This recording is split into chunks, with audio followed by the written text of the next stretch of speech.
유대를 떠나사 다시 갈릴리로 가실새 사마리아를 통과하여야 하겠는지라. 사마리아에 있는 수가라는 동네에 이르시니 야곱이 그 아들 요셉에게 준 땅이 가깝고 거기 또 야곱의 우물이 있더라. 예수께서 길 가시다가 피곤하여 우물 곁에 그대로 앉으시니 때가 6시쯤 되었더라. 사마리아 여자 한 사람이 물을 기르러 왔음에 예수께서 물을 좀 달라. 이는 제자들이 먹을 것을 사러 그 동네에 들어갔음이라. 사마리아 여자가 이르되 당신은 유대인으로서 어찌하여 사마리아 여자인 나에게 물을 달라 하나이까? 이는 유대인이 사마리아인과 상종하지 아니함이로라. 네가 만일 하나님의 선물과 또 내게 물 좀 달라 하는 이가 누구인 줄 알았더라면 네가 그에게 구하였을 것이요 그가 생수를 내게 주었으리라. 주여, 물 기를 그릇도 없고 이 우물은 깊은데 어디서 당신이 그 생수를 얻겠사옵나이까? 우리 조상 야곱이 이 우물을 우리에게 주셨고 또 여기서 자기와 자기 아들들과 짐승이 다 마셨는데 당신이 야곱보다 더 크니이까?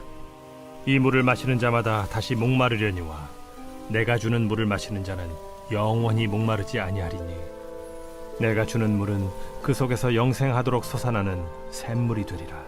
주여, 그런 물을 내게 주사 목마르지도 않고 또 여기 물 기르러 오지도 않게 하옵소서. 가서 내 남편을 불러오라. 나는 남편이 없나이다. 내가 남편이 없다는 말이 옳도다. 너에게 남편 5이 있었고 지금 있는 자도 내 남편이 아니니 내 말이 참되도다. 주여, 내가 보니 선지자로소이다. 우리 조상들은 이 산에서 예배하였는데 당신들의 말은 예배할 곳이 예루살렘에 있다 하더이다. 여자여, 내 말을 믿으라. 이 산에서도 말고 예루살렘에서도 말고 너희가 아버지께 예배할 때가 이르리라. 너희는 알지 못하는 것을 예배하고 우리는 아는 것을 예배하노니 이는 구원이 유대인에게서 남이라. 아버지께 참되게 예배하는 자들은 영과 진리로 예배할 때가 오나니 곧 이때라. 아버지께서는 자기에게 이렇게 예배하는 자들을 찾으시느니라. 하나님은 영이시니 예배하는 자가 영과 진리로 예배할지니라. 할렐루야. 우리 인도자가 되신 주님의 이름을 찬양합니다. 우리 놀라우신 주님 앞에 우리 감사와 찬양과 영광과 기쁨의 박수 올려드리겠습니다. 거룩하신 주님, 우리 인생의 주인 되신 주님, 교회의 머리가 되신 예수님의 이름을 찬양합니다. 주님 홀로 영광을 받아 주시옵소서. 아멘. 오늘 하나님의 놀라운 은혜와 또 섭리 가운데 우리 한 몸으로 부름받은 우리 포드의 성도들 한번 바라보시면서요, 이 시간 영상으로 예배하는 우리 글로벌 포드 식구들을 향해서도 우리 한번 따뜻한 사랑과 격려와 축복의 박수를 서로에게 보내도록 하겠습니다. 주님의 놀라우신 은혜가 우리 모두에게 있게 되기를 주님의 이름으로 축복합니다. 할렐루야. 사랑하는 여러분, 성령 충만하십시오. 말씀 충만하십시오. 오늘 생수의 근원 되신 주님을 깊이 경험함으로 우리 본질적인 인생의 허기가 또 목마름이 채워지는 은혜가 있게 되기를 주님의 이름으로 축원합니다. 우리 옆 사람에게 이렇게 한번 축복하며 인사하셨으면 좋겠는데요. 주님께서 채우실 것입니다. 이렇게 한번 축복하시겠어요? 주님께서 채우실 것입니다. 그렇게 우리의 영혼이 가득 채워지는 놀라운 은혜의 경험이 오늘의 예배 가운데 있게 되기를 주님의 이름으로 축복합니다. 여러분, 이 전래동화인 콩쥐팥쥐 이야기 잘 아시나요? 네, 우리 90년대 MZ세대들 이 이야기 잘 아시는지 모르겠어요. 이 권선징악을 담은 우리나라판 신데렐라다라고 할 수 있는데요. 조선시대 중엽에 최만춘이라는 퇴직한 관리가 아주 늦은 나이에 콩쥐라는 어여쁜 딸을 얻게 되었습니다. 하지만 이 콩쥐를 낳은 엄마는 일찍 돌아가시고요. 그 팥쥐라는 딸이 있는 배씨 부인과 재혼을 하게 되는데요. 그러니까 이 계모와 팥쥐에게 콩쥐는 눈에 가시였어요. 그래서 이 아버지가 자리에 없을 때 그냥 온갖 험한 일을 시키고 학대를 일삼았죠. 그러던 어느 날 원님이 베푸는 큰 잔치가 열렸는데요. 이 나쁜 계모와 팥쥐는 콩쥐가 이 잔치에 가지 못하도록 잔치에 가고 싶다면 이 물을 길어다가 이 큰 항아리를 다 채우라고 했어요. 그런데 이 큰 항아리는요, 밑이 깨진 항아리였죠. 그러니까 우리 콩쥐가 아무리 물을 길어와서 부어도 이 항아리가 채워질 리 없었어요. 밑 빠진 독에 물 붓기가 여기서 나옵니다. 그러니까 엄마와 파츠 언니가 돌아오면 불호령을 떨어뜨릴 거라고 생각하니 불쌍한 콩쥐가 울기 시작하는데요. 이때 어디선가 두꺼비가 나타나서 이 밑이 깨진 독을 자기 몸으로 막아줍니다. 그래서 콩쥐가 그 항아리를 가득 채울 수 있었어요. 여러분, 이 이야기를 가만히 볼 때 우리는 어떠한 문제를 바라보는 관점과 해결하는 방식에 큰 차이가 있다는 것을 알 수 있습니다. 잔치에 가기 위해서 콩쥐는요, 깨진 독에 계속해서 물을 길어다 붓습니다. 부어도 부어도 채워지지 않는 그 독에 계속해서 물을 부어요. 그리고 자신이 아무리 애를 써도 그 독이 채워지지 않자 끝내 울음을 터뜨립니다. 콩쥐는 단지 물을 채워 넣어야 한다는 현상적인 접근을 했어요.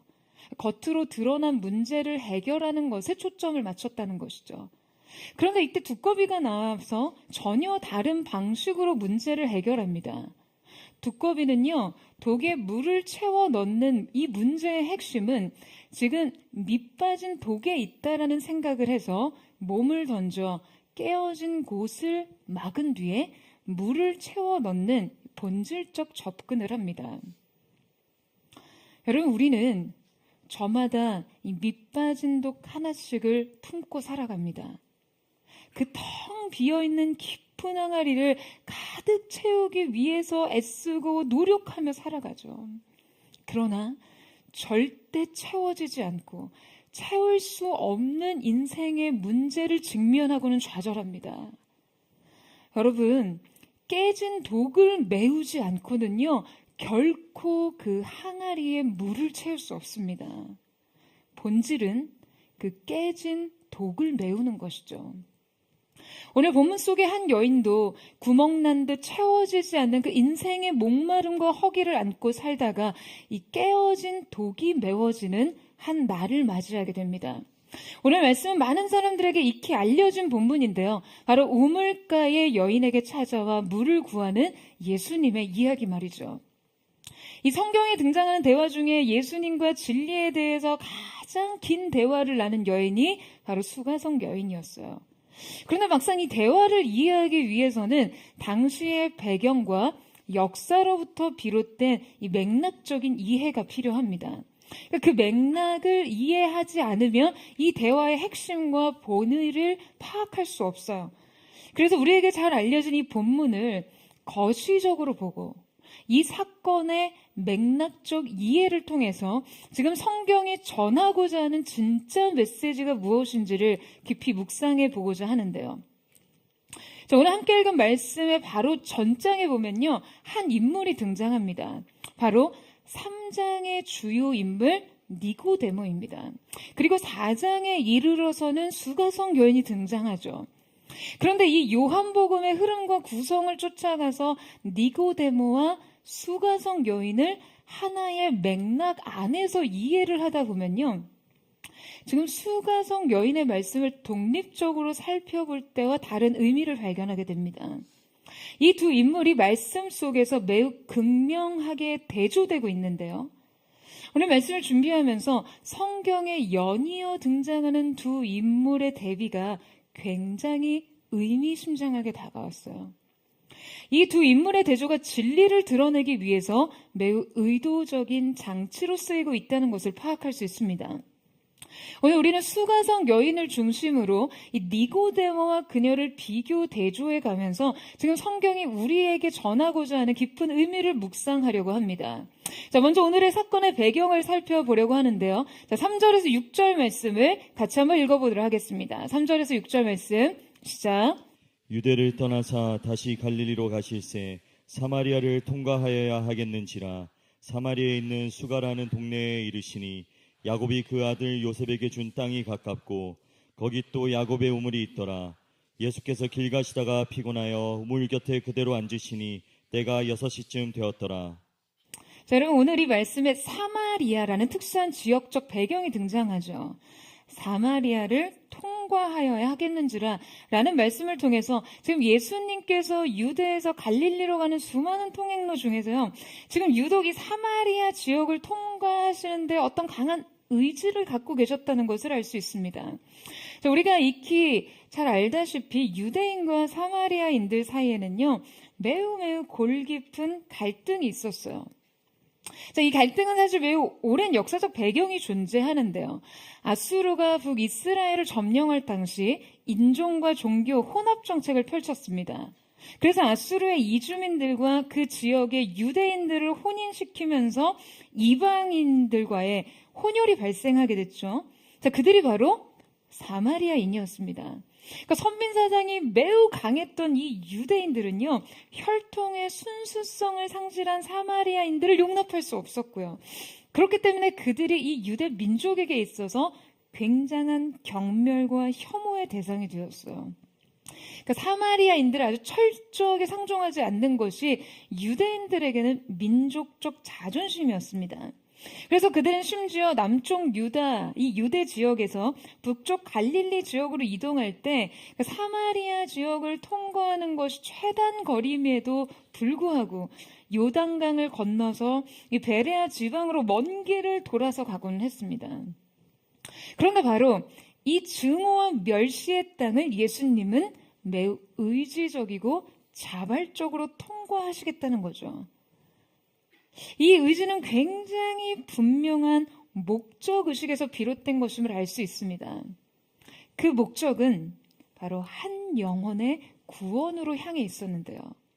이제 예수님은 한 사람을 만나기 위해 야곱의 우물가에 도착을 하십니다.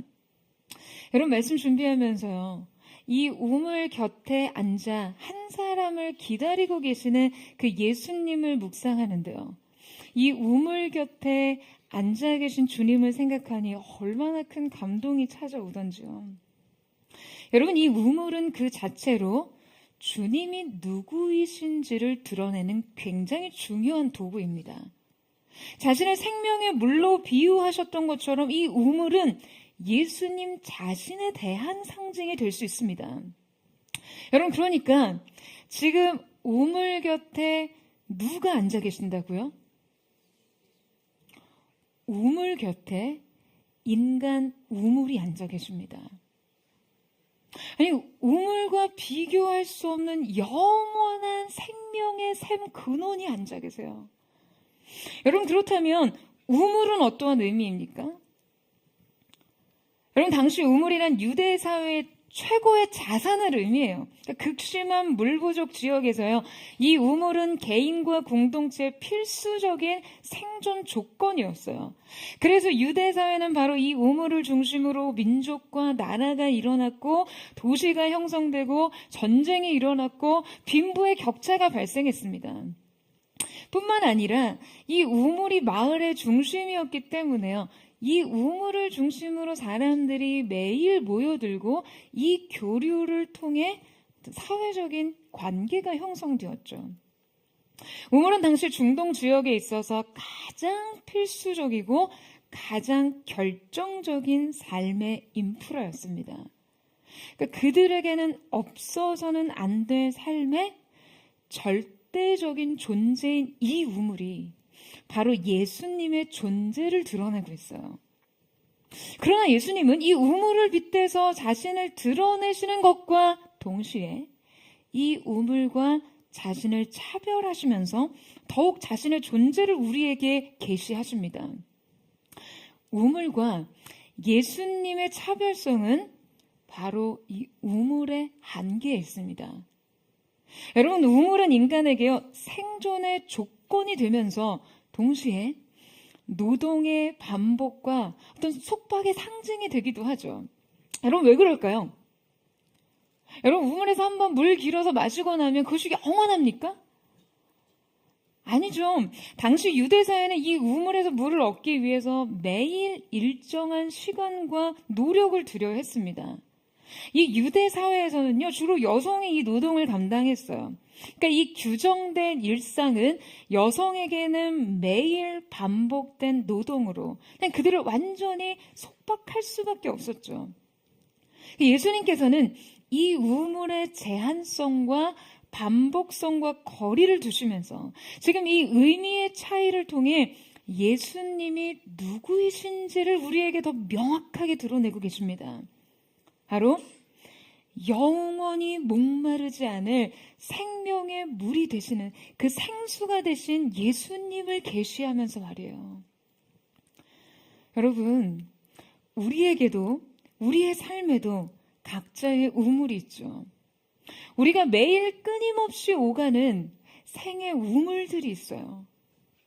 이 우물은 우리의 삶에 매우 중요한 기반입니다. 각자의 직업, 일상, 노동, 또 생존의 조건, 결실, 보상 등 이 모든 총합이 바로 오늘날 우리의 우물입니다. 오늘의 말씀은 지금 그 우물 곁에서 한 인간에게 말을 걸어오시는 예수님을 직면하게 하고 있어요. 우리도 동일하게 각자의 고된 일상과 그 노동의 속박, 그리고 그에 따른 피로와 한계의 상황들을 떠올리며 여러분 이 말씀을 대하신다면 우리에게 다가오시는 주님의 깊은 의도를 더 잘 이해할 수 있게 됩니다. 우물 곁에 선 이 여인의 존재가 여러분 우리와 이렇게 오버랩되면서 말이에요. 오늘 말씀 속에서 주님은 이 우물 곁에서 한 여인을 만나십니다. 이 우물에 물을 기르러 오는 여인에게 말을 건네세요. 자, 그런데 이 사건에 담겨있는 많은 의미 중에 여러분 이 장소적인 의미와 더불어서 이 시간이 주는 의미가 매우 큽니다. 자, 여러분 말씀 보시겠어요? 오늘 이 사건은 언제 발생했죠? 언제 발생했습니까?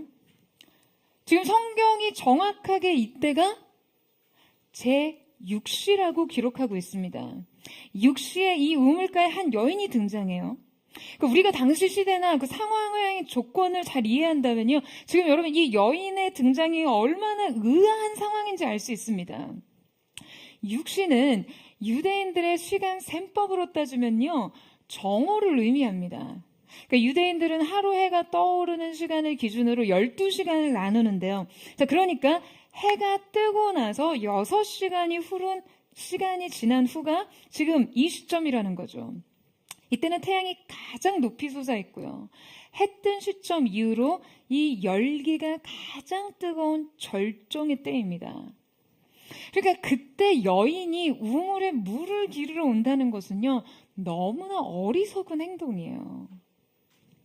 제가 이스라엘 아울리치에 가서 이 오후에 광야에 나가서 예배를 드린 적이 있었는데요. 태양이 머리 위로 내리쬐는데 정확히 정수리를 중심으로 두피가 홍해처럼 갈라지는 느낌이 들더라고요. 엄청난 탈모의 위협을 사막 한가운데서 정말 몸소 느끼고 들어왔어요.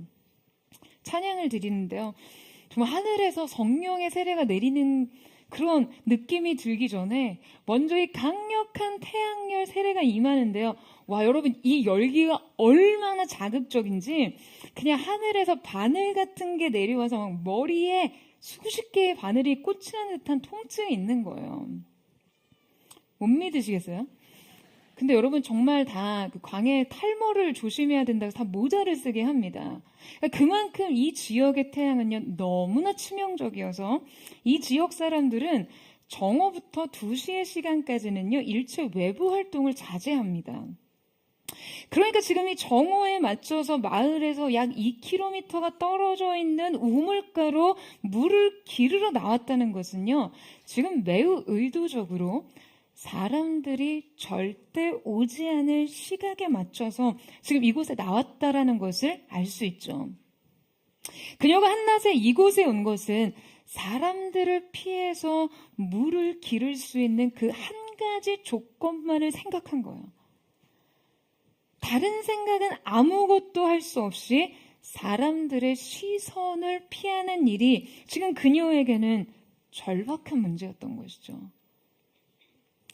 여러분, 왜 이 여인에게 이 시선이 그토록 아픈 것이었을까요?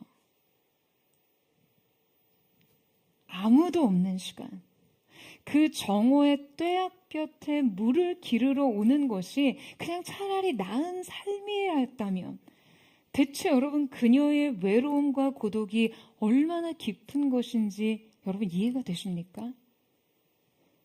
한낮의 태양, 가장 강렬한 빛의 영향력, 그냥 모든 것이 벌거벗은 듯 적나라하게 드러나는 시간, 여러분 이 정오의 우물 곁에 찾아온 여인은요 바로 낮의 인물입니다. 그녀가 이 한낮에 이곳에 온 이유는 바로 그녀의 고독과 상처 때문이었어요. 낮은 그녀의 죄와 상처가 남김없이 노출되는 시간을 의미합니다. 그런데 앞서 제가 말씀드렸듯이 이 수가성 여인이 등장하는 바로 앞장의 인물 니고데모는요, 한낮 정오에 등장한 여인과 대조적으로 예수님을 한 밤에 찾아왔다라고 기록되어 있습니다. 어두움에 몸을 감췄어요. 그는 밤의 인물이에요. 이 시간대는 그의 두려움과 그의 은밀함을 상징하죠. 지금 성경은 이 두 인물을 대조적으로 연이어 등장시키시면서 그 의미를 우리에게 굉장히 심층적으로 전달합니다. 밤의 인물 니고데모와 낮의 인물 수가성 여인은 인간의 상태와 조건에 있어서 그냥 완전히 양극에 있었던 인물이었어요. 먼저 그들의 사회적 조건은 매우 극명하게 대조됩니다. 여러분, 이 니고데모는요, 유대인의 관원이었어요.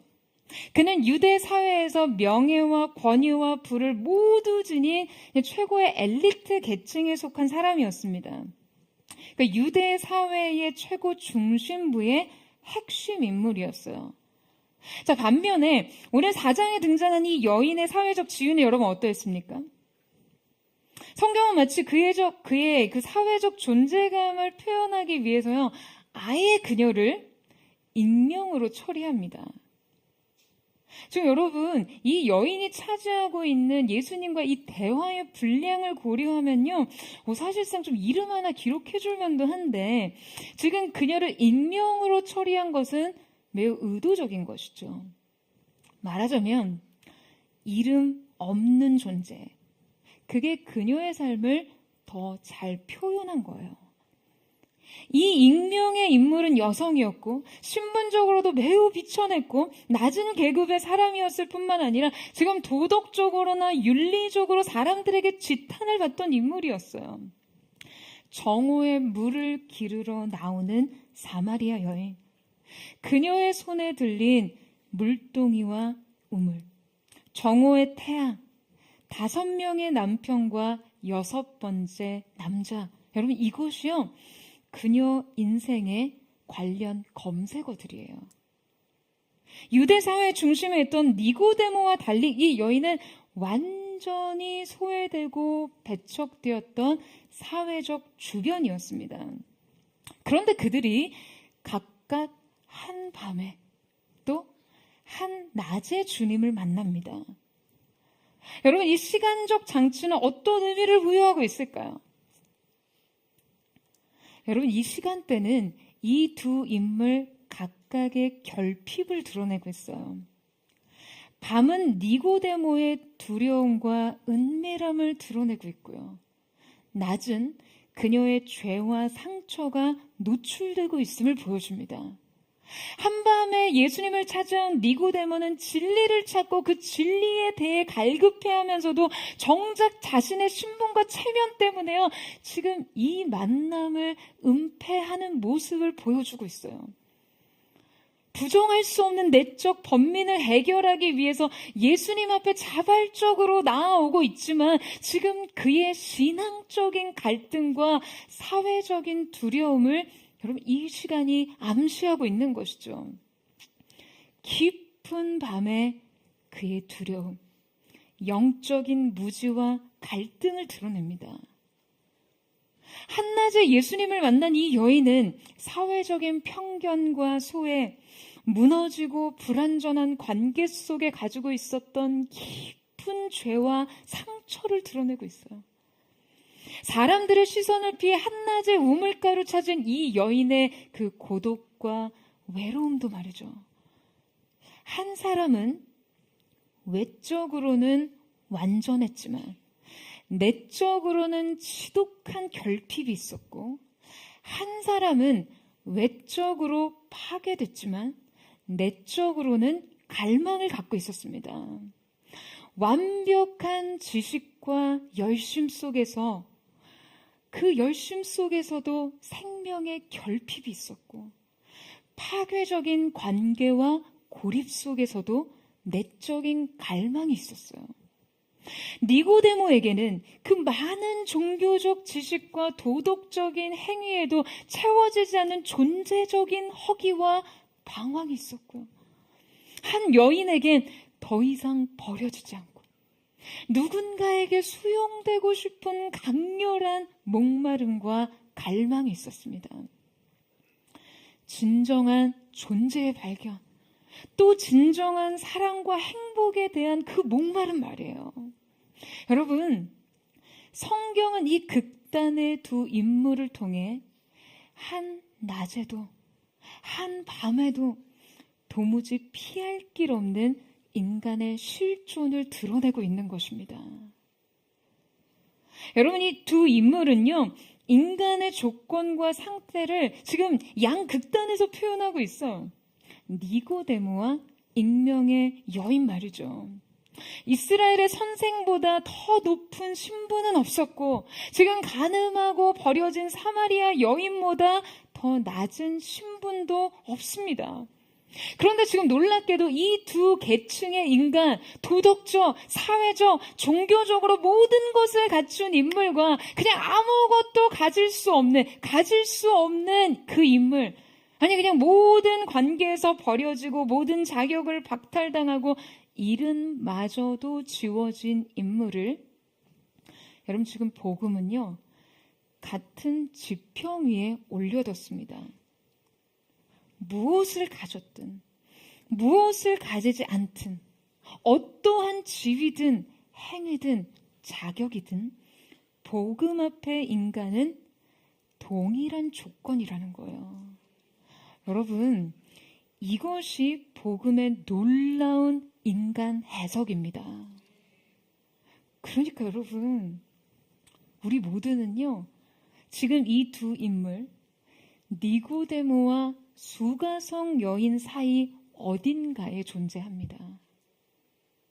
외적인 완벽함을 추구하면서도 내적으로는 결핍되어 있고, 그냥 겉은 번지르르 해도 속은 골마 터지고 있는 것이죠. 아니면 그냥 외적으로도 모든 게 무너진 상태이던가요. 스스로 가지고 있는 조건을 자랑하고 긍지를 느끼던지, 죄책감과 수치심에 홀로 고립되던지, 여러분 누구도 완전하지 않습니다. 그냥 모두 그저 죄인이에요. 모두 그저 은혜 앞에 서야 합니다. 여러분 아멘이세요? 성경이 오늘 우리에게 하고자 하는 말씀이 바로 이것입니다. 인간의 피할 수 없는 실존. 너희가 무엇을 자랑 삼아 살든 무엇을 수치로 느끼든 은혜의 조건 안에서는 모두가 다 똑같다. 그저 인간일 뿐이다. 그저 죄인일 뿐이다. 여러분 이것을 인정하실 수 있으세요? 여러분 이것을 인정하십니까? 니고데모의 종교적인 완벽함이나 지금 이 수가성 여인의 도덕적 실패 모두 구원의 조건이 될 수 없다는 거예요. 은혜는 인간의 모든 조건을 초월하고 구원은 오직 믿음으로만 주어질 수 있습니다. 여러분 이 사실을 믿으세요? 여러분 오늘 우리에게 건네시는 주님의 말씀 또한 분명합니다. 내가 어떠한 조건의 삶을 살았든, 내가 어떠한 존재로 인정을 받았든, 내가 어떠한 행위로 너의 자신을 증명했든, 너에게는 나의 은혜가 필요하다. 사람이 뭐라고 하든, 너의 위상이 어떠하든, 내가 어떠한 존경을 얻고 어떠한 지위를 누리든 너에겐 내가 필요하다. 내 부모가 너를 버리고, 내 남편이 너를 배신했고 내 이름은 지워지고 내 존재는 잊혀졌다 해도 너에게는 내가 필요하다. 여러분, 오늘 이 예배의 자리에 나온 여러분에게 주님께서 하시는 말씀도 동일합니다. 여러분, 이 음성에 아멘 하시기를 축복합니다. 그리고 인정하세요. 네, 주님. 저에게는 주님이 필요합니다. 철저하게 주님의 은혜가 필요한 존재입니다. 주님이 아니고서는 살 수 없는 존재입니다. 은혜가 아니고서는 설 수 없는 존재입니다. 오늘 여러분과 나누고 싶은 짧은 클립이 있는데요. 우리 잠시 함께 보도록 하겠습니다. What's the bravest thing you've ever said? Help. Asking for help isn't giving up. It's refusing to give up. 여러분, 굉장히 짧은 클립이지만 저는 오늘 우리에게 바로 이 용기가 필요하다고 생각합니다. 우리의 인생이 주님 앞에 드릴 수 있는 가장 용감한 말은요, 주님, 도와주세요. 여러분, 이 용기는 나 자신을 알고 또 주님을 알 때 가능한 것입니다. 여러분, 오늘 우리에게는 그 용기가 필요해요. 삶을 포기하지 않고 고백할 수 있어야 합니다. 주님, 저를 도와주세요. 저에게는 주님이 필요합니다. 여러분, 오늘 이 고백을 주님 앞에 드릴 수 있는 은혜가 있기를 축복합니다. 여러분, 그러면 좋으신 주님이 우리의 구원이 되어 주실 것입니다. 이 믿음의 용기, 주님, 저를 도와주십시오. 오늘 이 인생의 고백을 주님 앞에 드릴 수 있는 저와 여러분 되시기를 주님의 이름으로 축원합니다. 이제 복음이 이 다양한 선상의 인간을 동일한 지평 위에 올려두면서 은혜의 조건을 제시하고 있음을 함께 살펴보고자 하는데요. 자, 문제는 복음이 제시하는 그 은혜의 조건과 인간이 접근하는 구원의 방식 또한 지금 너무나 대조적이라는 점이에요. 자, 우리 함께 10절에서 12절 말씀을 같이 한번 읽어보도록 하겠습니다. 시작. 예수께서 대답하여 이르시되 내가 만일 하나님의 선물과 또 내게 물 좀 달라 하는 이가 누구인 줄 알았더라면 내가 그에게 구하였을 것이요 그가 생수를 내게 주었으리라. 여자가 이르되 주여 물 기를 그릇도 없고 이 우물은 깊은데 어디서 당신이 그 생수를 얻겠사옵나이까. 우리 조상 야곱이 이 우물을 우리에게 주셨고 또 여기서 자기와 자기 아들들과 짐승이 다 마셨는데 당신이 야곱보다 더 크니이까. 자, 여러분, 앞서 예수님은 우물가에 찾아온 이 여인에게 물 좀 달라라고 요청을 하십니다. 자신의 갈증을 통해 예수님의 이 목마름을 드러내고자 하신 것이죠. 자, 그리고서는 주님께서 여인에게 은혜의 조건과 구원의 과정을 매우 명확하게 제시하고 계십니다. 바로 은혜는 하나님의 선물이라는 거예요. 그리고 두 번째, 이 은혜는 예수님을 통해서 주어지는 것이고 마지막으로 이 은혜는 믿음으로만 받을 수 있다는 것이죠. 자, 이것이 예수님이 제시하신 은혜의 조건이고 구원의 방식입니다. 반면에 여러분, 여인의 접근은 어떻습니까? 그녀는 지금 예수님이 주고자 하시는 구원의 의미를 전혀 이해를 못하고 있어요. 여러분, 이 여인의 대답 속에서 여인은 이 생수의 공급을 여전히 그저 물질적인 필요에 국한해서 해석하고 있다는 것을 알 수 있습니다. 영적인 필요의 문제 대신에 그저 물질적 실체에 집착하고 있어요. 주여, 물을 기를 그릇도 없고. 여러분, 지금 이 여인의 답변은요, 바로 그녀의 눈앞의 상황, 즉 깊은 우물과 물을 기를 도구의 부재에 완전히 갇혀 있습니다. 이것이 바로 인간의 경향이에요. 예수님이 우리에게 주시고자 하시는 영원한 생명의 완전성과 달리 지금 여러분, 인간의 관심은요, 오직 물질적인 추구와 문제 해결에 맞춰져 있습니다. 게다가 그녀가 지금 이 물을 기를 수 없는 이유는 도구가 없다는 거예요. 물을 기를 두레박이 없다라고 문제를 진단합니다. 여러분, 이것이 인간의 전형적인 방법론이에요. 여러분, 앞서 제가 각자 생의 우물이 있다라고 말씀드렸죠. 우리는 각자 삶의 우물에서 매일 그 물을 깃는 존재들입니다. 그런데 주님께서 이 우물 곁에서 우리를 기다리고 계세요. 이 우물 곁에 나온 여인처럼 주님 앞에 우리의 상처와 우리의 고독, 존재적 실체가 그냥 여과 없이 드러나는 그 순간 주님은 우리에게 물으십니다. 목마르지? 여전히 목마르지? 내가 내게 목마르지 않을 생수를 줄게. 그런데 우리는 바라고 있어요. 주님, 두레박이 짧아요. 우물이 너무 깊어서 물을 기를 수 없어요. 더 쉽게 말해서 주님, 월급이 적어요. 먹고 살기 힘드네요. 이 투정을 하고 있는 거예요. 우리의 사고의 초점은 여전히 우물과 두레박, 물질적인 것들에 집중되어 있습니다. 그리고 급기야 여인은 예수님께 굉장히 난데없는 질문을 말합니다. 선생님이 야곱보다 크냐는 거예요. 야곱보다 더 크냐는 거예요. 여러분, 지금 이게 어떤 질문일까요? 여러분, 이 질문 지금 인간의 어떤 관심을 드러내고 있습니까? 자, 앞서 말씀드렸듯이 우물은요, 인간의 생존 조건을 상징하죠. 사람들은 이 우물을 소유하고자 인생을 겁니다. 야곱의 우물이란 역사적으로 야곱이 가나안 땅에 돌아와 새긴 금초의 밭을 100에 주고 사고서는요, 그곳에 장막을 치고 우물을 팠던 곳이었어요. 그러니까 이 지역은 후손들에게 매우 중요한 땅으로 남겨졌고, 그들에게는 단지 물리적인 자원일 뿐만 아니라 전통과 유산을 상징하는 상징이었어요. 이 우물은 사마리아 사람들에게 단순한 물 공급원이 아니라 그들의 정체성과 자부심을 결정하던 자원이었습니다. 그러니까 지금 이 우물을 준 야곱이란 그들의 물질적, 정신적 토대와 기초가 되는 인물이 되는 것이죠.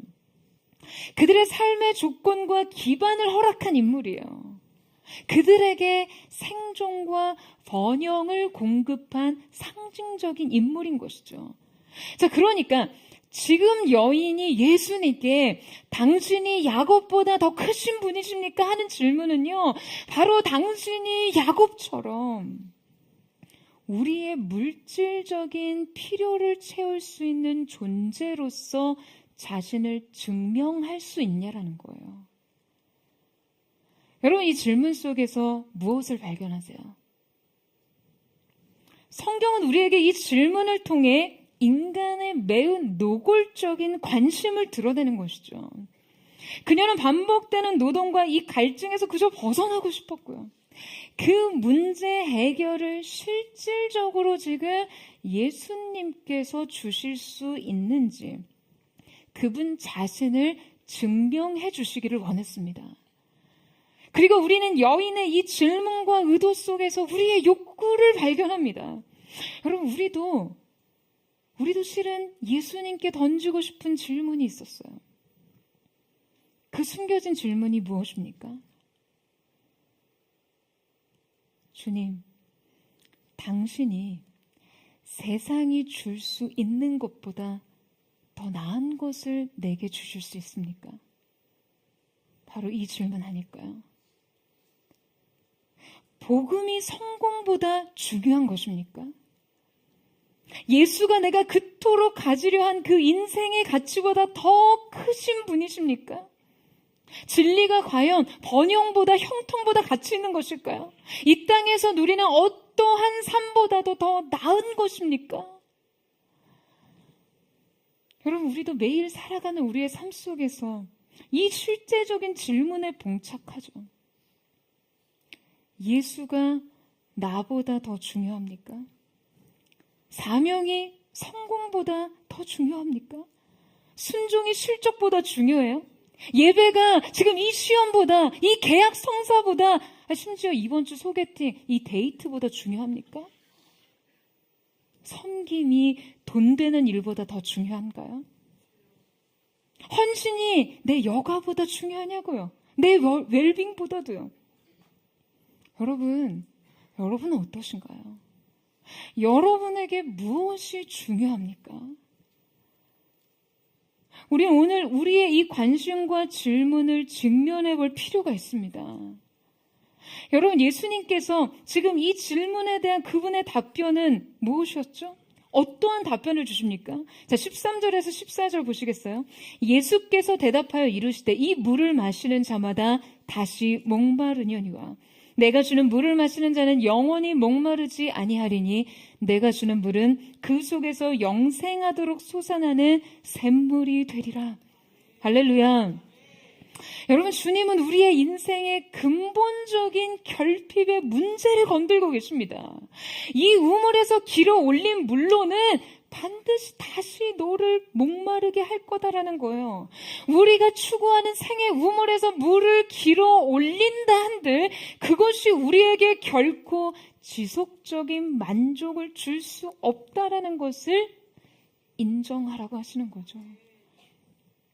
내가 그토록 집착하는 그 성공, 번영, 관계, 그 행복, 그 모든 것은 너에게 또 새로운 갈증을 일으킬 뿐이야. 결코 너를 만족시킬 수 없어. 새로운 속박으로 너를 이끌 뿐이야. 노동의 반복, 결핍의 반복, 갈증의 반복. 여러분, 우리는 결국 우리의 생의 우물에서 매일 물을 길어야겠지만 동시에 이 우물의 한계를 인정하고 직면해야 합니다. 이 성공과 이 번영이, 이 세상 즐거움이, 이 관계와 행복이요, 결코 나를 완전히 만족시킬 수 없다는 사실 그 자체를 말이에요. 우리에겐 영원한 만족을 주는 생수가 필요하다는 사실을 인정해야만 합니다. 여러분, 아멘이세요? 여러분, 이때 더 나아가 예수님께서 여인에게 요청하시는 것이 있었어요. 16절에서 18절 말씀을 같이 한번 읽겠습니다. 시작. 이르시되 가서 내 남편을 불러오라. 여자가 대답하여 이르되 나는 남편이 없나이다. 예수께서 이르시되 내가 남편이 없다 하는 말이 옳도다. 너에게 남편 5이 있었고 지금 있는 자도 내 남편이 아니니 내 말이 참되도다.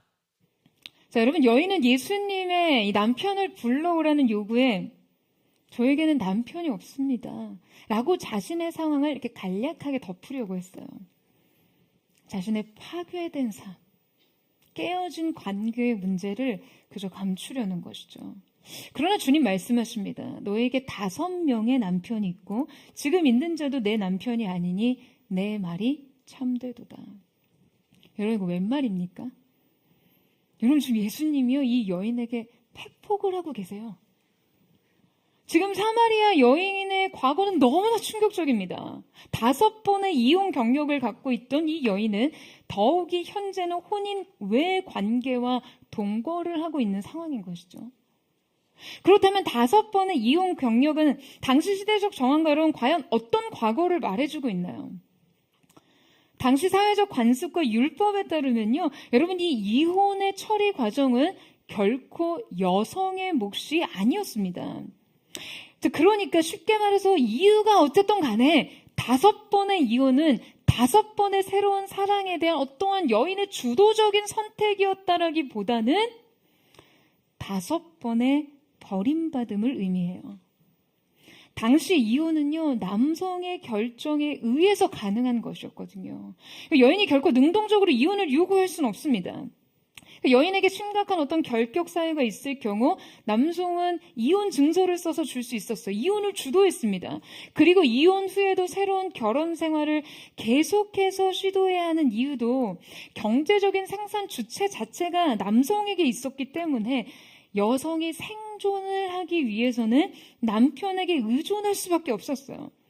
그러니까 그야말로 사회적 극빈자인 과부로 살던가 남편에게 의존해서 먹고 살려면 재혼을 해야 하는 상황인 것이죠. 아마도 이 여인은 자신의 계속된 실패와 상처 속에서도 새로운 사랑에 대한 소망과 기대감이 있었던 것 같아요. 그럼 너무나 애처로운 갈망이죠. 새로운 남자에게 종속되기를 원하는 심리적인 의존도가 굉장히 높은 여성이었거나 혹은 혹자들이 추측하는 대로 그야말로 성적으로 매우 문란한 여성일 확률도 있어요. 어떠한 동기였던지 간에 5번의 이혼과 6번의 동거를 택한 이 여인의 삶은 지금 당시 사회에서는 간음죄에 해당했고요. 엄청난 경멸의 대상이 될 수밖에 없었습니다. 그런데 지금 예수님께서 이 여인의 과거와 실패와 상처를 매우 신랄하게 꼬집고 계신 거예요. 더욱이 지금 예수님께서 어떤 말씀을 하고 계세요? 지금 있는 자도 내 남편이 아니다. 여러분이라면 어떤 감정이 드시겠어요? 그러니까 여러분, 여인은요, 지금 6번의 사랑에서 모두 실패했다는 거예요. 그러니까 앞서 살펴봤듯이 이 여인이 우물가에 나갔던 시각이 여러분 몇 시였죠? 몇 시였어요? 제 6시였어요. 여인이 과거로부터 지금까지 실패한 사랑의 횟수가 몇 번이었다고요? 6번의 사랑에서도 그녀는 실패했습니다. 여러분, 이 6이라는 숫자는 우리가 익히 알고 있는 대로 이 히브리 숫자 6, 성경에서 무엇을 상징하나요? 6은 가장 육체적인 상태의 인간의 최선과 또한 한계를 상징합니다. 제6시에 이 우물가에 나왔던 이 여인의 인생에 있어서 여러분 어떠한 임계점에 이르러 있음을 상징하고 있어요. 이 임계점이란 고독의 임계점, 고통의 임계점, 절망의 임계점, 그런 것들이겠죠. 그녀는 사랑을 받기 위해서 끝까지 발버둥 쳤습니다. 하지만 6번째 사랑의 실패. 이 실패는 이제 더 이상 사랑받을 수 없는 처절한 한계를 상징하고 있는 거예요. 주님께서 이 한계를 모두 드러내고 계세요. 여러분, 왜 그렇습니까? 자신의 파괴된 삶을 직면하고 주님 앞에 서기를 원하시는 거예요. 사랑할 수도, 사랑받을 수도 없는 것을 알면서도 또다시 사랑받기를 꿈꾸는 이 여인의 한계 말이에요. 여러분, 우리에게는 이 깨달음이 필요합니다. 나의 도덕적인 완전함 혹은 실패, 나의 사회적 성취 혹은 좌절, 나의 존재적 자부심 혹은 수치심 모두 하나의 직면을 위해서 필요합니다. 바로 나에게 주님이 필요하다라는 거예요. 이 모든 것을 인정하고 여러분, 이 깨달음 위에서 주님을 알아야 합니다. 주님이 내게 완전한 생수를 주실 수 있는 분이라는 것을요. 여러분, 아멘이세요? 여러분, 이 사실에 동의하십니까? 여러분, 이 여인의 목마름이요, 지금 더 나은 7번째 남자를 만나면 해결될까요? 그동안 만났던 남자들 같은 수준 말고 좀 더 나은 7번째 남자를 만나면 해결될까요? 아니요. 절대 그럴 수 없습니다. 이 여인의 목마름을 해결해 줄 수 있는 것은 7번째 남자가 아니에요. 오직 생수의 근원 되시는 분, 그 영원한 생명을 선물로 주신 주님을 만나는 것이에요. 다시 목마르지 않을 주님의 생수로 인생이 채워지는 경험을 해야 하는 것입니다. 여러분, 앞서 살펴봤던 인물 니고데모와의 그 대화에서 예수님은 성령으로 나지 아니하면 하나님의 나라에 들어갈 수 없다라고 하시며 새로운 탄생에 대해서 강조하셨고요. 수가성 여인과의 대화에서는 영과 진리로 예배할 때가 오나니 지금이라 라고 하시며 새로운 예배를 선언하십니다. 성령을 통한 새로운 탄생, 새로운 예배. 이것이 바로 완전한 생수의 공급을 우리에게 허락하시는 것입니다. 예수님을 통해 이제 그간의 신앙 체계가 끝나고 성령을 통한 하나님과의 새로운 관계가 시작되었음을 보여주고 계신 거예요. 여러분, 이 두 인물이 양극단에서 인간을 대표하고 있다라고 설명드렸죠. 두 사람은요, 주님을 만난 후에도 너무나 다른 모습으로 자신의 성장과 변화를 이뤄나갑니다. 니고데모는요, 변화에도 시간이 필요한 사람이었어요. 그는 점진적이고 개인적이고 은밀한 성장을 지속하죠. 그가 처음에는 이 한 밤의 어둠 속에 머물렀지만 훗날 예수님의 십자가의 죽음 후 그를 장사하는 일에 참여하며 그의 믿음의 성장을 이뤄나갑니다. 반면에 수가성 여인은 즉각적으로 삶의 변화를 드러냅니다. 심지어 그녀는요, 예수님을 만난 그 즉시 동네 사람들에게 예수님을 공개적이고 적극적으로 드러내며 증인의 역할을 하죠. 자, 앞서 말씀드렸듯이 복음이 죄인이라는 지평에서 이 양극단의 인물을 다루지만 그들의 성장을 각기 존중하고 각각의 믿음의 여정을 지지하고 있는 것이에요. 각자의 모습과 성향대로 변화의 특징도 다릅니다.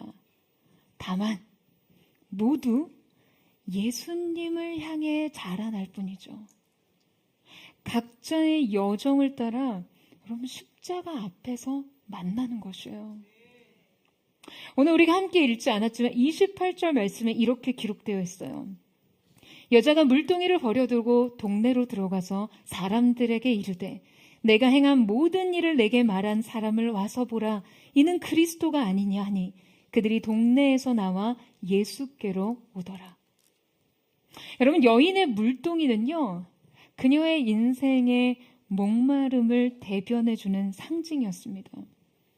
목마른 인생, 허기가 가득한 인생을 대변하는 상징이었어요. 마셔도 다시 목마른, 진정한 만족과 기쁨이 없는 그녀의 삶의 갈증이었습니다. 동시에 그녀가 그토록 집착하던 수단이었죠. 그런 수가성 여인이 그 물동이를 버려둔 채 마을 한가운데로 뛰어들어가 외칩니다. 내가 그리스도를 만났습니다. 여러분, 그녀가 그토록 그렇게 피하고 싶었던 그 사람들이 운집한 마을 한가운데로 뛰어들어가는 것을 한번 보세요. 여러분, 한번 상상해 보세요. 사람들이 모이는, 사람들이 오가는 그 시간을 피해 한낮의 태양 아래서 물을 기르러 왔던 그 여인이요. 여러분, 우리는 이 장면에서 우리의 인생의 모든 두려움과 상처, 수치와 모든 절망, 그 모든 한계를 주님을 만난 기쁨과 만족을 통해 이 모든 것을 어떻게 단숨에 넘어설 수 있는 것인지를 알 수 있습니다. 우리가 그렇게도 피하고 싶었던 그 문제, 그렇게 넘어설 수 없던 한계, 우리에서 예수님이 주시는 그 영원한 물을 마시는 순간 그것은 우리에게 더 이상 문제가 될 수 없고 아픔이 될 수 없는 것이죠. 사랑하는 여러분, 주님께서는 우리가 꿈꾸고 기대하는 것보다 더 완전한 것으로 우리의 구멍나고 깨어진 인생을 고치시고 메우시고 채우십니다. 사랑하는 여러분, 그 주님을 만나십시오. 저는 오늘 그 만남의 은혜가, 그래서 그 한날 자신의 인생에 끊임없이 붓고 부어도 채워졌지 않았던 인생의 목마름을 해결했던 그날처럼 오늘 여러분의 인생 속에 깨어진 인생의 구멍이 메어지고 깨어진 인생의 독이 메어지는 놀라운 은혜의 현장이 되기를 주님의 이름으로 축원합니다. 그 주님을 만나는 기쁨의 역사가 오늘 예배한 우리 모두에게 있게 되기를 주님의 이름으로 축원합니다. 이 시간 이렇게 함께 찬양하며 기도하며 나아갔으면 좋겠습니다. 사랑하는 주님, 정오의 태양빛 아래서 우리는 우리의 존재의 수치와 연약함을 가린 채 최대한 우리의 인생의 필요를 채우기 위해 우리의 생의 우물 곁으로 나아갑니다. 반복되는 피로한 노동의 현장 속에서 그러나 허덕이듯 채워지지 않는 인생의 결핍을 마주하며 그렇게 고난 마음으로 나와 있는 하나님의 사람들이 있다면 오늘 이 가운데 주님 만나주시고 과연 주님께서 내 생의 우물 곁에서 내 인생을 고치시고 채우시기 위해 찾아오신 그 사랑을 마주하는 거룩한 새날이 되게 하여 주시옵소서. 우리 그 마음 고백하며 우리 사랑의 주님 앞으로 함께 나아가기를 원합니다. 주께 가까이 날 이끄소서. 간절히 주님만을 원합니다. 채워주소서. 주의 사랑을 진정한 찬양 드릴 수 있도록 주께 가까이 날 이끄소서. 간절히 주님만을 원합니다. 채워주소서. 주의 사랑을 진정한 찬양 드릴 수 있도록 나는 나의 영혼 주를 부르니 나의 맘 맞춰 주소서. 주님만을 원합니다. 더 원합니다. 나의 맘 맞춰 주소서. 주께 가까이 날 이끄소서. 주께 가까이 날 이끄소서. 간절히 주님만을 원합니다. 채워주소서. 채워주소서. 주의 사랑을 진정한 찬양 드릴 수 있도록 나는 나의 영혼 주를 부르니 나의 맘 맞춰 주소서. 주님만을 원합니다. 더 원합니다. 나의 맘 맞춰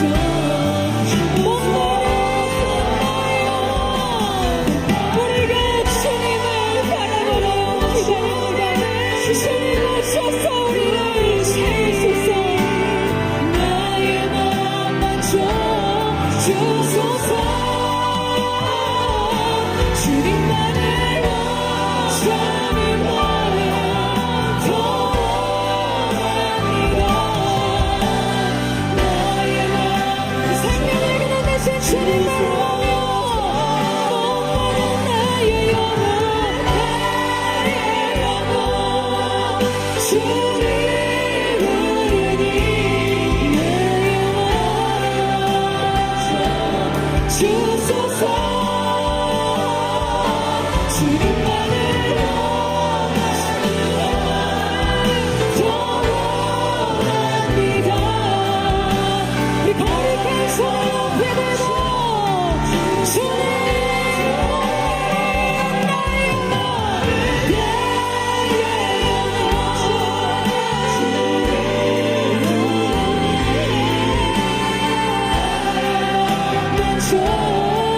주소서.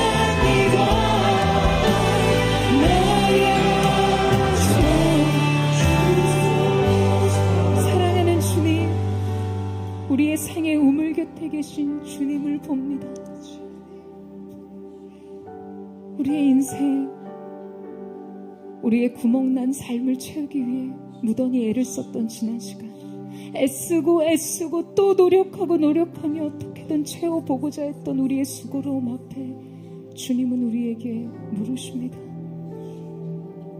우리의 인생 비어진 그 잔이 무엇을 의미하는지.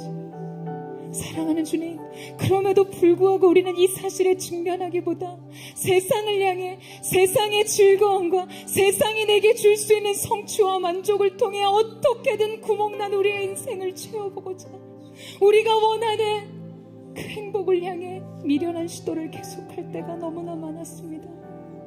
사랑하는 여러분, 오늘 이 시간 우리가 직면해야 될, 우리가 인정해야 될 한 가지 사실은요, 우리의 존재는 깨어진 독과 같다는 것이에요. 다른 어떤 것으로 메울 수 없고 다른 어떠한 노력으로 채울 수 없는 깨어진 밑바닥이 존재합니다. 하나님께서는 우리를 창조하실 때 오직 하나님으로만 채울 수 있는 구멍을 우리의 인생 가운데 두셨어요. 하나님이 아니고서는 다른 어떤 것으로도 메울 수 없는 존재적 구멍의 실체를 우리 가운데 두셨습니다. 그런데 우리는 얼마나 그것을 다른 것으로 메우고자 했나요? 다시금 목마르는 세상 즐거움과 세상 만족으로 아무리 채워보려 한들 채워지지 않는 구멍나고 깨어진 존재의 실체를 마주할 수밖에 없습니다. 사랑하는 여러분, 이 시간 주님 앞에 인정하세요. 주님, 그렇습니다. 내 인생 시작부터 깨어진 죄인의 존재였습니다. 주님의 은혜가 아니고서는 채워지지 않는 빈 항아리, 세상 어떤 것으로 채울 수 없는 빈 항아리, 이것이 나의 존재의 실체였습니다. 그럼에도 끊임없이 인생의 우물가에서 헤매며 그토록 내 인생을 채우고 싶었습니다. 사랑하는 주님, 주님이 아니고서는 채워질 수 없는 존재인 나를 주님 앞에 인정하며 나아가기를 원합니다. 오늘 이 사실에 직면함으로 주님 앞에 나아가기를 원합니다. 주님, 그렇습니다. 내 인생은 깨어진 독과 같았습니다. 채워질 수 없는 인생의 빈 항아리와 같았습니다. 오직 주님으로만 채울 수 있는 존재임을 인정하며 나아갑니다. 여러분, 오늘 이 인정이 오늘 우리의 새로운 시작이 될 줄로 믿습니다. 주님 앞으로 나아가세요. 전심으로 주의 영광을 짓고 우리 하시는 동성으로 기도합니다. 주여, 사랑하는 주님, 그 무엇으로도 채울 수 없는 구멍난 우리의 인생의 실존을 주님 앞에 신령함으로 주님만 하시오니 주님만이 행하실 수 없는 우리의 인생을 채워주시니 깨어진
사랑하는 여러분, 우리의 인생은 한 밤의 인물, 한 낮의 인물, 이 사이 어딘가에 모두 존재합니다.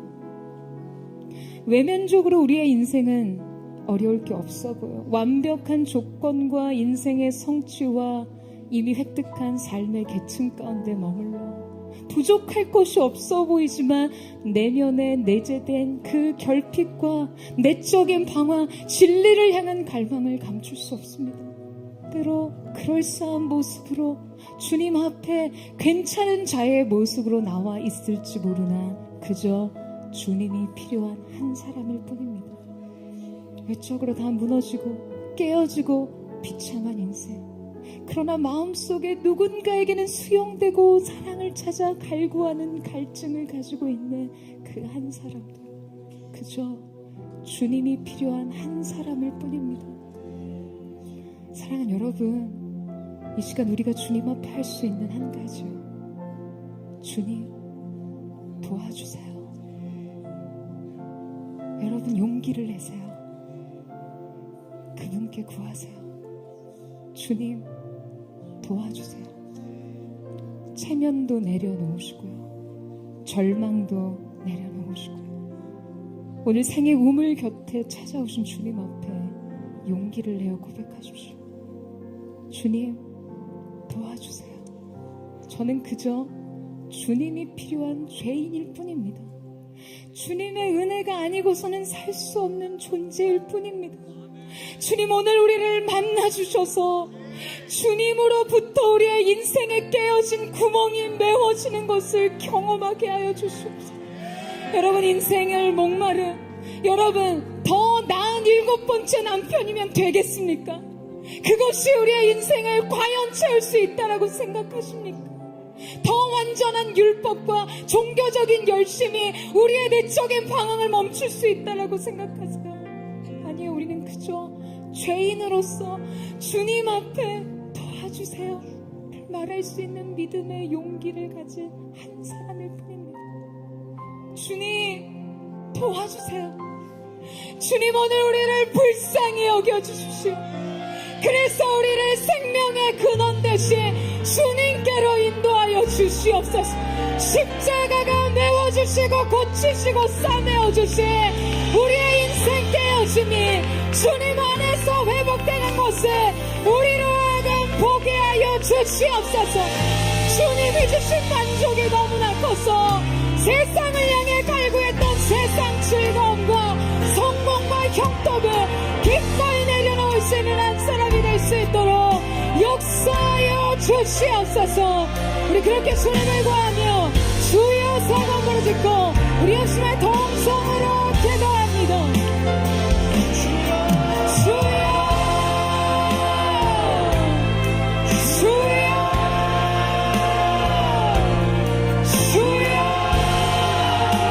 사랑하는 주님, 우리가 주님으로 인하여 동거를 우리의 구멍난 인생 채워도 채워지지 않는 우리가 이제 인생이 우리 몸에 많은 죄를 조각해서 우리의 생명을 인터넷에 생수와 그만 대신 주님을 발견하고 주님 주시는 영원한 생명수로 우리의 영혼을 채우기를 원합니다. 주님이 주신 세상의 신자를 내어주고 인생을 다시 배우고 싸우고 고치고 세워주시는 있게 하여 주옵소서. 주님, 우리의 눈을 채우시고 내가 원하는 세상의 선을 심어 세상에 계신 부소서. 주님이 아니고서는 살 수 없는 그 깨우신 마음으로 주님 앞에 설 수 있도록 우리를 이끌어 주시옵소서.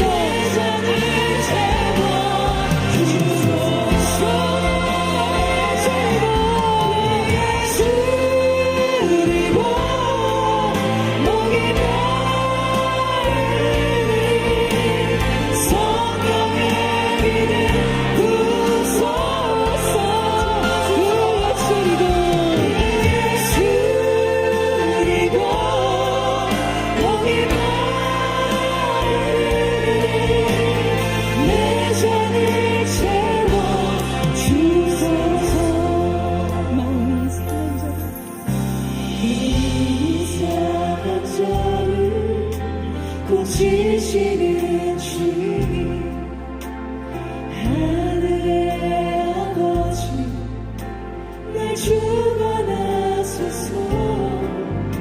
주의 길로 인도하사 자유케 하소서. 새 일을 행하사 부게 하소서. 성령으로 채우사 성령으로 채우사 주 보게 하소서. 주의 임재 속에 은혜하게 하소서. 주 뜻대로 살아가리 세상 끝날까지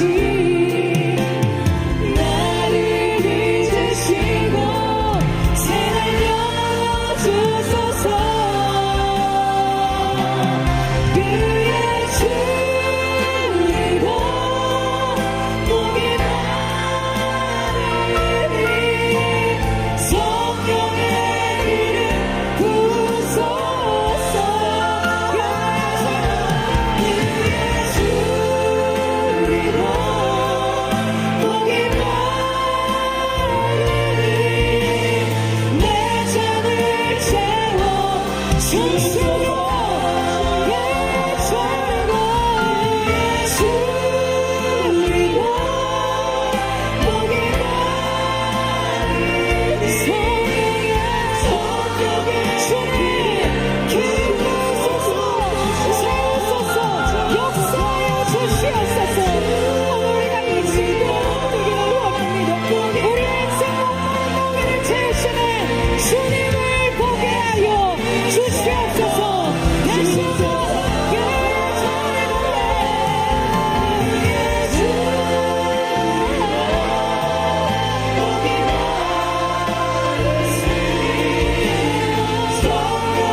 우리가 갈구했던 세상의 기쁨, 즐거움, 성취, 그 어떤 관계적 사랑의 행복보다 더 완전한 것을 만났음을 선포합니다. 우리 앞에 계신 주님 안에 있는 그 놀라운 것들, 주님만이 나의 전부가 되실 수 있는 이 사실에 눈뜬 우리가 다시금 새롭게 주님을 고백하기를 원합니다. 사랑하는 여러분, 이 여인을 보세요. 그의 인생의 목마름의 상징이었다. 그녀가 그토록 이것으로 내 인생을 채울 수 있다라고 상징했던 물동이를 버려두고 그토록 피하고 싶었던 마을을 향해, 그토록 자신의 수치를 향해 도망치고 싶었던 그 좌절과 절망과 비교의 자리로 스스로 달려갑니다. 내가 그리스도를 만났습니다. 나의 모든 것을 완전히 채워주신, 완전한 만족이 되시는 그분을 만났습니다. 이 여인의 고백을 통해 수많은 동네의 사람들이 예수를 보기 위해 나왔어요. 사랑하는 여러분, 우리의 인생의 두려움은요, 이렇게 이기는 것입니다. 삶의 두려움이 소멸되는 것이 아니라요, 더 큰 사랑의 완전함이 이 모든 것을 채우는 것이에요. 주님만이 모든 것이 되시는 것, 주님만이 완전한 기쁨이 되심으로 인생의 하찮은 세상 즐거움을 이기게 되는 것입니다. 그 물동이를 버리고 그리스도 예수를 증거하는 헌신의 자리로 나아가게 되는 것이에요. 주님, 우리의 모든 것이 되어주심에 감사합니다. 주님, 오늘 우리가 주님을 증거하는 세상의 빛, 세상의 소금으로 우리가 경험한 예수의 기쁨, 예수께서 주시는 만족을 전하는 거룩까지의 백성 되게 하여 주시옵소서. 주여, 몸을 짓고 기도합니다. 주여, 사랑하는 주님, 금보다 귀하신 주님을 찬양하며 우리가 우리의 인생에서 포기할 수 없었던, 그토록 집착했던 그 인생의 물동을 던지고 주님께서 보내시고 주님께서 세우시는 우리의 수치를 드러났으니 주여, 절망을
이토록 채우고자 했던 인생의 결핍과 한계와 목마름을 단번에 완전한 진리로 채우신 주님을 만나 눈뜨는 순간, 그 사랑에 눈뜨는 순간 외칠 수밖에 없었던 사마리아 여인의 이 고백의 증언이 곧 우리의 증언이 되게 하여 주시옵소서.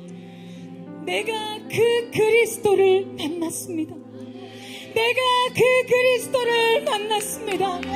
그분이 진정한 왕이요 구원자가 되십니다. 여러분이 고백할 이 시대와 세대와 나라와 민족과 열방 가운데 할 수 있는 예수의 증거자들이 되기를 주님의 이름으로 축원합니다. 이 시간 우리가 마지막으로 한 번 더 기도하고 나아갈 때, 사랑하는 주님, 우리의 조국 대한민국을 기억하여 주시옵소서. 이 나라의 주인은 주님이 되십니다. 깨어지고 분열된 이 나라의 고통을 주님 보시고, 주님 기도하지 않았던 우리의 죄악을 회개하며 나아가오니, 주님 우리가 주 앞에 경배할 때 이 땅을 고치시고 주님의 통치를 선포하게 하여 주시옵소서. 모든 분열과 깨어진 모든 나라의 상황 속에 주님의 보혈로 덮어 주시옵소서. 모든 정사와 권세와 어둠의 세상 주관자들과 악의 영들, 이 나라와 민족 배후에서 역사한 더러운 악한 영들아, 예수님의 이름으로 명하노니 모든 분열을 조장하는 영 떠나갈지어다. 예수로 통합되게 하여 주시옵소서. 십자가로 하나 되게 하여 주시옵소서. 주님 도와주시옵소서. 대한민국을 새롭게 하여 주시옵소서. 우리 주여 세 번의 치고 이 나라를 하나님 손에 떠가며 기도합니다.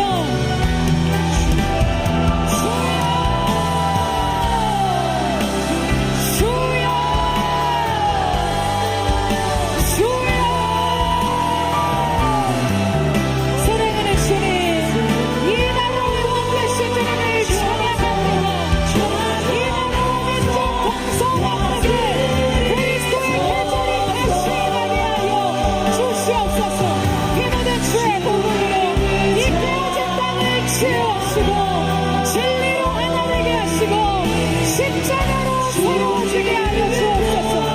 이정재들에게 하나님을 경외하는 법, 사랑으로 영업할 수 있는 법, 분열과 반복과 갈등, 위험을 사랑하면서 예수의 십자가가 거치에 주님의 주시옵소서. 주님이 왕이 되십니다. 주님이 오셔서 주님이 통치하시고 주님이 나라 민족을 고쳐 주옵소서. 모든 배후의 모든을 대적합니다. 이 나라의 깨어진 분열을 조장하는 모든 정사와 어둠의 세상 주관자들, 예수님의 이름으로 하나님을 기도하고 떠나갈지어다. 주님의 축복, 주님의 통치, 새롭게 될 대한민국, 어린 땅만으로 주님 곁에 서게 하여 주옵소서. 주님을 경배하오니 왕이신 예수여 오셔서 좌정하사